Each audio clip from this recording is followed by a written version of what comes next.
We all love a royal scandal, don't we? Some royals don't seem to put a foot wrong, but others seem to court trouble. The Duke of Clarence, also known as Prince Albert Victor, grandson of Queen Victoria, was definitely the latter. But there's a lot more to the story than just a bad reputation. Rumours about his intellect, his sexuality and mental health have darkened his memory in the time since his premature death in 1892. But there's one accusation that's far more sinister, damning accusations of his involvement in the Whitechapel murders. So why has Prince Albert Victor been linked to Jack the Ripper? Let's have a look. Unlike most Jack the Ripper suspects, there's a lot of information available about him. Prince Albert Victor, Duke of Clarence and Avondale, Albert Victor Christian Edward, Eddie to his family, was born on the 8th of January 1864. He was the eldest child of the Prince and Princess of Wales, the future King Edward VII and Queen Alexandra, and the grandson of Queen Victoria. And Prince Albert was born 2 months premature, weighing less than 4 pounds. Now, I've mentioned before that perhaps as a result of the strict Victorian morals, there were a lot of premature babies born in that period. However, in this case, it's likely that he really was premature. His parents had been married on the 10th of March 1963, so 10 months before his birth. Being born so early can contribute to several issues, one of which is neurological development. And at 2 months premature, the brain is not fully developed, and there's also a risk of hemorrhage. And as a result, there's a higher likelihood of developmental delays and learning disabilities. And whilst Albert would have received the best possible care at the time, that medical care at the time was very limited. Albert and his younger brother George were tutored by John Neil Dalton, handpicked by Queen Victoria to instil the discipline she felt was lacking by their parents. But Dalton was no teacher. He was apparently boring and uninspiring, and he would blame his failures on Prince Albert, who he described as abnormally dormant. In 1883, Prince Albert entered Trinity College, Cambridge, where he studied under various tutors, including James Kenneth Stephen, rumoured to be a close companion. He had little academic interest and was often excused from exams, and after a brief stint in Heidelberg studying German, he returned to Cambridge, receiving an honorary degree in 1888. In 1889, Prince Albert was linked to the controversial Cleveland Street scandal. In July that year, the Metropolitan Police had discovered a male brothel at number 19 Cleveland Street, ran by a Charles Hammond. The case was assigned to Inspector Frederick Aberline, and he was actually pulled from the Ripper case to sort out Cleveland Street. Aberline obtained an arrest warrant for Hammond and attended the house on the 6th of July. However, Hammond had been tipped off. The house was empty. Well, the male prostitutes and pimps were tracked down and grilled by the police to reveal their clients, and several high-ranking figures in society were named. Homosexuality at the time was illegal, and if they were found guilty, the men would almost certainly have been sentenced to prison, where they would have been forced to perform hard labour. Well, this wouldn't do for the brothel's upper-class male patrons, and even worse would be the social repercussions. They would have been outcasts.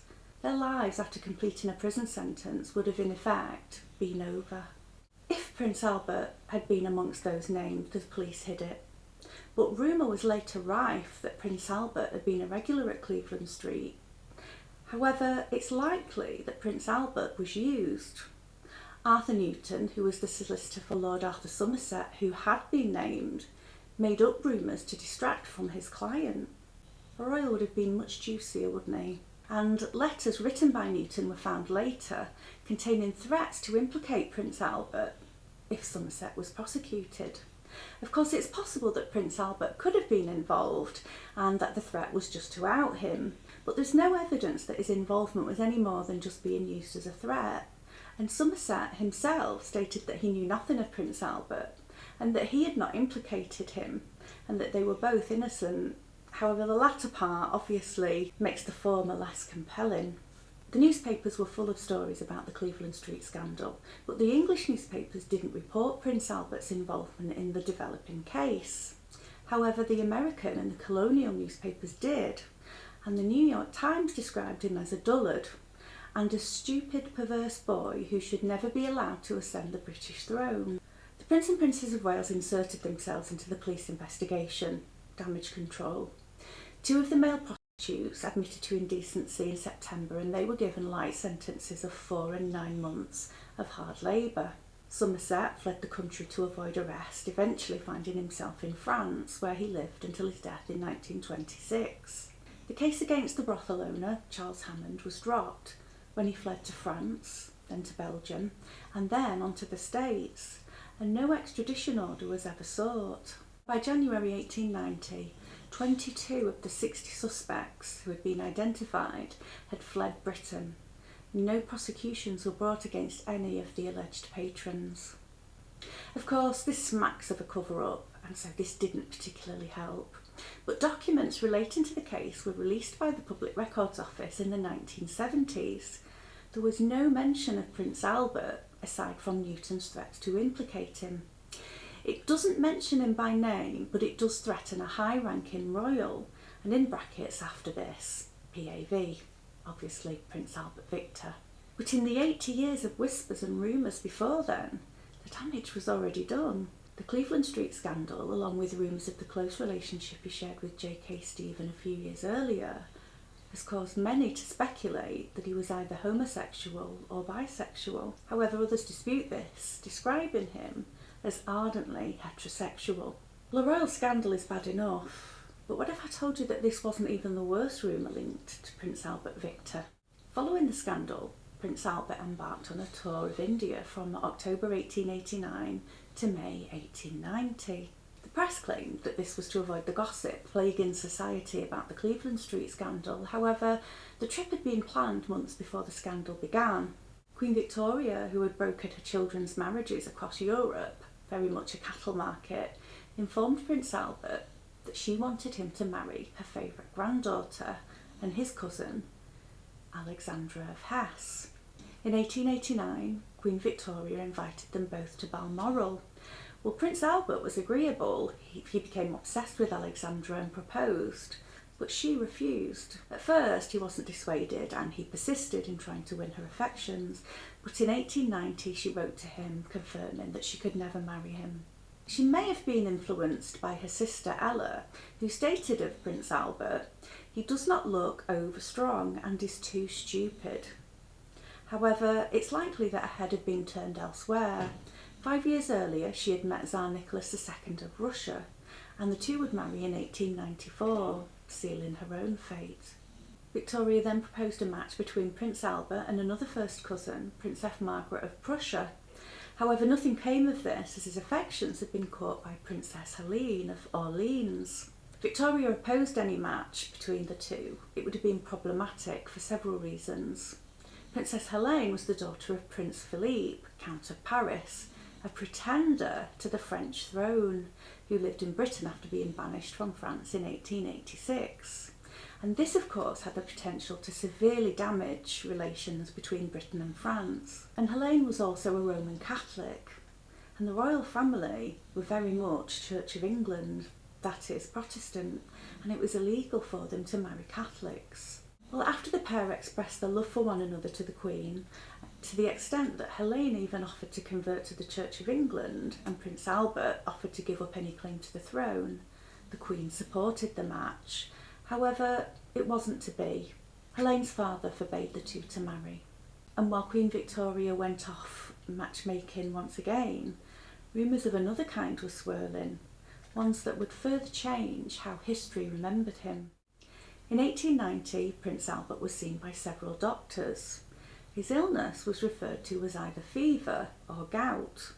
However, many believe that he was actually suffering from a mild form of venereal disease, suspected to have been gonorrhea, as letters from Prince Albert to his doctor written at the time refer to medication he was taking for GLEAT, a term for gonorrhea discharge.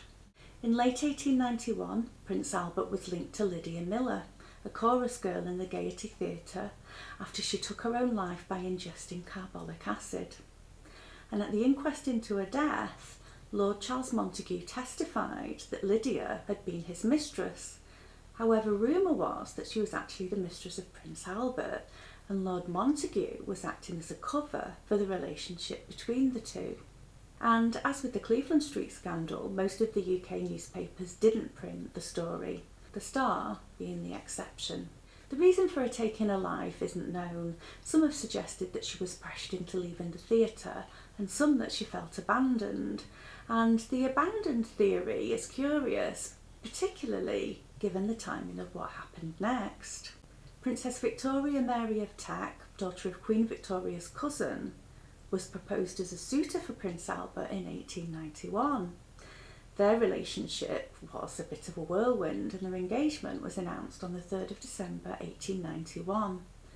A wedding date was set for the 27th of February 1892. However, they never got that far. Between 1889 and 1892, something happened that we can all relate to. The Russian flu pandemic was believed to have originated in Bukhara, which was part of the Russian Empire, and quickly spread. Prince Albert contracted this, developing pneumonia. He died at Sandringham House, Norfolk, on the 14th of January 1892, only a few days after his 28th birthday. Prince Albert Victor was buried in the Albert Memorial Chapel near St George's Chapel in Windsor Castle on the 20th of January 1892. The country was shocked, and perhaps owing to his short life, people were sympathetic. People shut up shop, and his memory was treated with respect. However, with time, the tide soon turned, and there have been rumour after rumour ever since. Princess Mary would go on to marry Prince Albert's brother, Prince George, who after Albert's death became second in line to the throne in his place, and he would go on to become George V.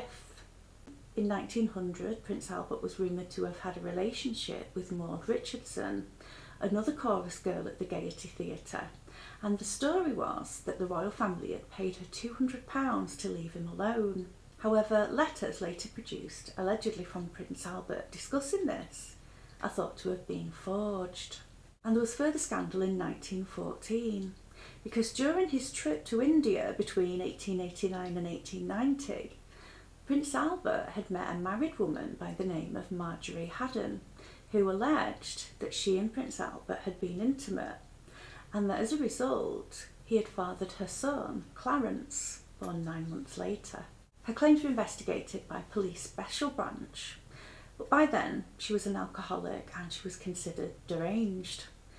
Interestingly though, Prince Albert's lawyers admitted that there was some kind of relationship of a sort between the two, but denied paternity, and her claims were largely dismissed.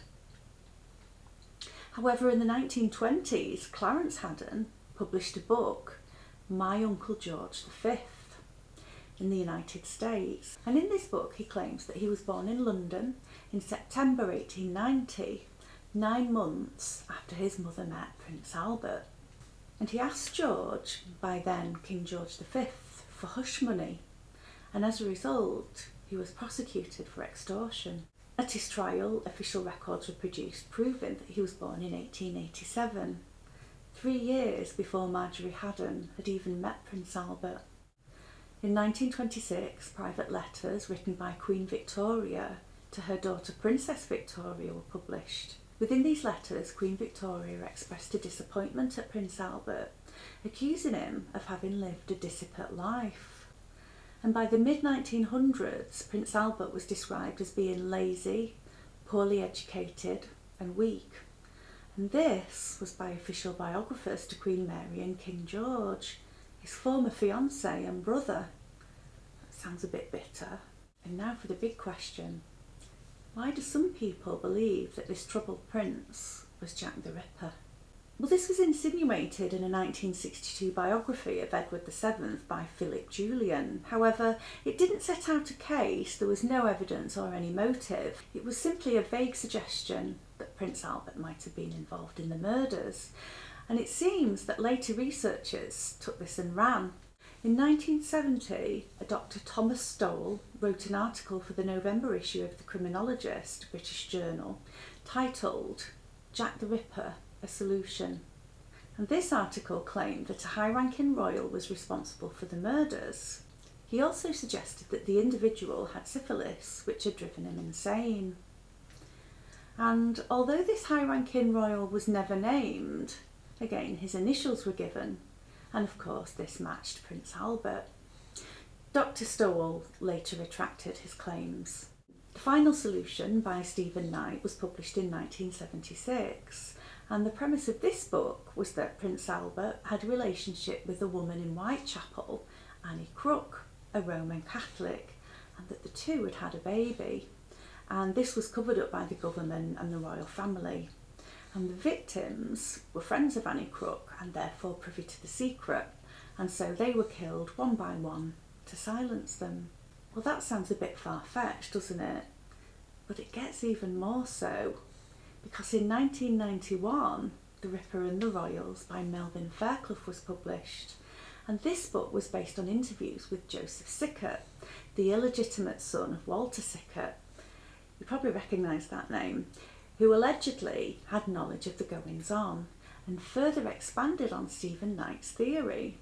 The murders were organised by Prime Minister Lord Salisbury, with Sir William Gull, another suspect we'll get into in a future video, carrying out the murders. And Knight also linked the murders to the Freemasons. Both Prime Minister and Sir William Gull were Freemasons, and the murders themselves contained Masonic ritualistic elements. And he also stated that the Freemasons used their influence over the police to suppress the truth. And the theories about Prince Albert Victor go on and on. One has it that he didn't die and that his death was faked by the royal family to remove him from the line of succession because he would have been so unsuitable as king. Another is that he was pushed off a cliff on the orders of Lord Randolph Churchill. Another that he died from syphilis, and another that he died from poisoning. So was Prince Albert Victor really the world's most infamous serial killer? Well, there's absolutely no evidence at all that he was, or that he was even involved with the murders. He lived in London, so I guess he was in the right area-ish.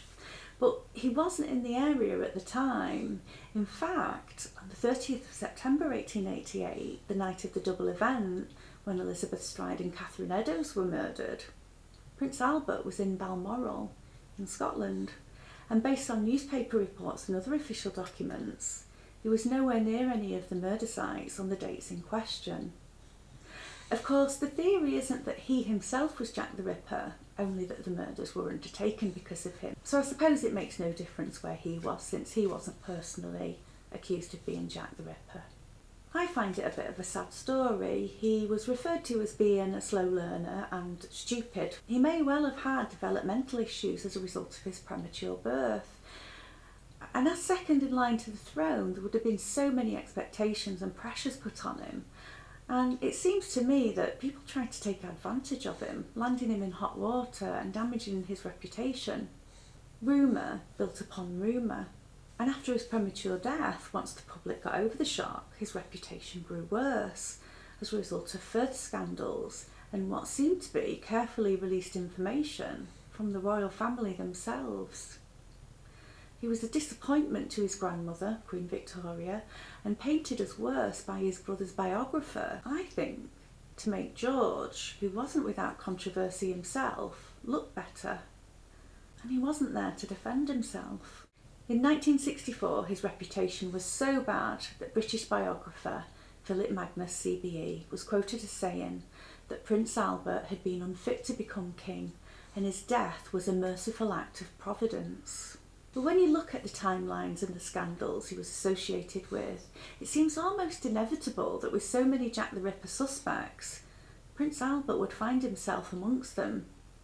And he was linked to chorus girls, of whom Victorians took a dim view, who were low-class girls in their eyes, only a step up from the women in Whitechapel, and barely so. And the rumours of sexually transmitted diseases in their eyes, I'm sure, could only have come from prostitutes. All it would take was one accusation of Jack the Ripper for any ripperologist to link them together to form a theory: the Royal Ripper. So was Prince Albert Victor involved in the Whitechapel murders? Well, the evidence says not. But as we've seen, his name, like so many others, became entangled in the legend of Jack the Ripper. And legends have a way of lingering, just like the ghosts of Whitechapel. Next week, We'll be looking at the eerie side of the East End, from the spirits of the Ripper's victims to the haunted alleyways that have sent chills down the spines for over a century. We'll be exploring the ghostly echoes of Whitechapel. Thanks for watching, and I'll see you then.